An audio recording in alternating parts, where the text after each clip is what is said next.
کامیار جب اپنے کمرے میں آتا ہے تو آئرہ اور خاور دونوں ایک دوسرے کے ہاتھوں میں ہاتھ پکڑا ہوتا ہے، اور خاور تو شاید آئرہ کے ساتھ زبردستی کر رہا ہوتا ہے۔ آئرہ اپنا کامیار کو دیکھ کے اپنے ہاتھ چھڑا کے پیچھے ہٹ جاتی ہے۔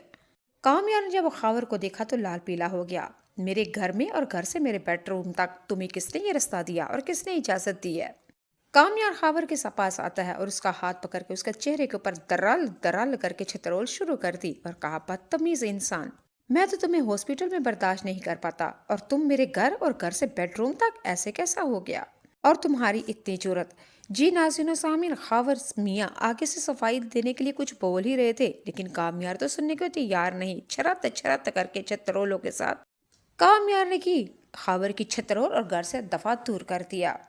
خاور کو باہر نکال کر کامیار جب اپنے کمرے میں آتا ہے، آئرہ اپنی صفائی کے لیے بہت کچھ کہنا چاہتی تھی، لیکن کامیار نے آگے سے کہہ دیا، بس اب ایک اور لفظ نہیں۔ آئرہ دل ہی دل میں بہت زیادہ پریشان ہوتی ہے اور ڈر بھی رہی ہوتی ہے کہ کامیار ایک تو غصے کا بہت برا ہے اور میرے بارے میں کیا سوچے گا، لیکن کامیار ہے کہ گھر کی چابی پکڑی اور موبائل پکڑا اور فاریہ کے پاس چلا گیا۔ لیکن آج آئرہ بہت ہی زیادہ پریشان ہے، کمرے میں بیٹھی رو رہی ہے کہ کامیار تو پہلے میرے ساتھ سیدھا نہیں ہو رہا تھا، اور یہ خاور والا چکر، اور اس نے اپنی آنکھوں سے دیکھ لیا، پتہ نہیں اب تو مجھے کہیں طلاق ہی نہ دے دے۔ کامیار کو لے کے بہت ہی زیادہ پریشان ہے ہماری آئرہ۔ اچھا جی، رات کو بیڈ کے اوپر لیٹی ہوتی ہے آئرہ اور یہ سوچ رہی ہوتی ہے کہ خاور کو میرے گھر کا ایڈریس اور میرے کمرے تک کی آنے کی اجازت کس نے دی؟ آخر کون ہے یہ کامیار اور میرے دونوں کے خلاف کی چال، یہ سازش رچا رہا ہے؟ جی ناظرین و سامعین، آئرہ اب ٹکانے کے اوپر پہنچ چکی ہے کہ خاور اگر ہاسپٹل میں بھی آتا ہے اور آج میرے گھر تک آ گیا، بلکہ بیڈ روم تک آ گیا، اس کے پیچھے کوئی نہیں بلکہ فاریہ کا ہاتھ ہے۔ آئرہ اب سمجھ چکی ہے کہ فاریہ کی چال میں کبھی بھی کامیاب نہیں ہونے دوں گی۔ پہلے خود اپنے چکر چلائے اور کامیاب نہ ہو سکی، لیکن اب اس نے خاور کو بھی اپنے ساتھ لگا لیا ہے اور لگی ہے خاور سے کام نکلوانے، لیکن اب ایسا ہرگز نہیں ہوگا۔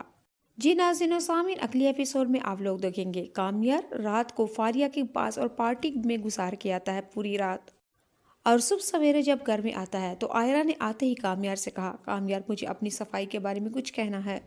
بار بار تنگ کرے گی۔ کامیار آگے سے کہے گا کہ آئرہ ساری باتیں ایک طرف، میں تمہیں نہ بد چلن، نہ بد حیا اور نہ ہی گندی عورت سمجھتا ہوں، کیونکہ مجھے پتا ہے میں نے تم سے محبت کی ہے، اور میری محبت اتنی بے تربیت اور بے اصول نہیں ہو سکتی۔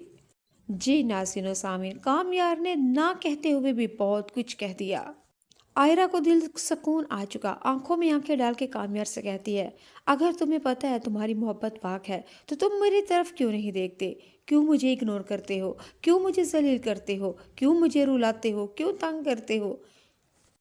آئرہ کامیار سے کہے گی، یہ وہی ہے تمہاری آئرہ، میں جب ناراض ہوتی تھی تمہیں برداشت نہیں تھا، میرا ایک آنسو تمہارے دل کے اوپر گرتا تھا، کامیار آج تمہارا دل کیوں پتھر دل ہو گیا؟ اگلے ایپیسوڈ میں آپ لوگ دیکھیں گے آئرہ کامیار کو بتائے گی کہ خاور میرے نہیں پیچھے بلکہ ہمارے درمیان میں پہلے فاریہ تھی، اب فاریہ کے کہنے کے اوپر خاور ہم دونوں کے درمیان میں آ چکا ہے۔